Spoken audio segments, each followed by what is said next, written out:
তরতি ইতি তীর্থ। তীর্থ কথাটির এটাই হচ্ছে ব্যাকরণ।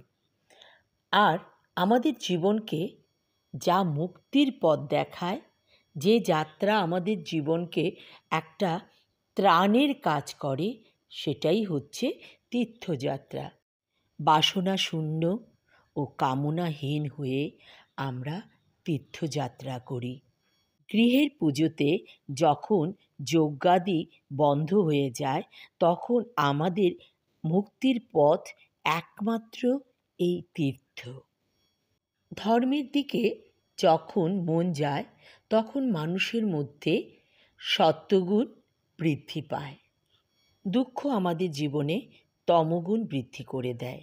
তাই এই দুঃখের থেকে নিজেকে বের করতে গেলে একমাত্র পরিত্রাণের রাস্তা হচ্ছে এই তীর্থ।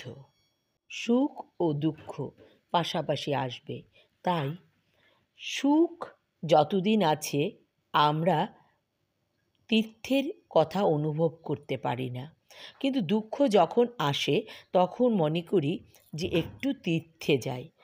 এটা কিন্তু ঠিক। বিশেষ করে মৃত্যুজনিত দুঃখ যখন চলে আসে, তখন কিন্তু তীর্থই একমাত্র রাস্তা।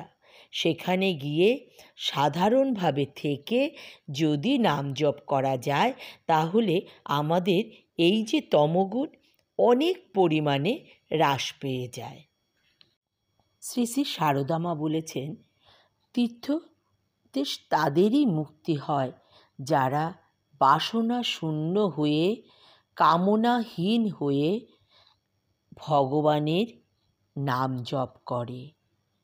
সুরম্য ও দেব রমণীয় স্থান হচ্ছে তীর্থস্থান, যেখানে গেলে আমাদের শুধু মেলে একটি পরম আত্মতুষ্টি।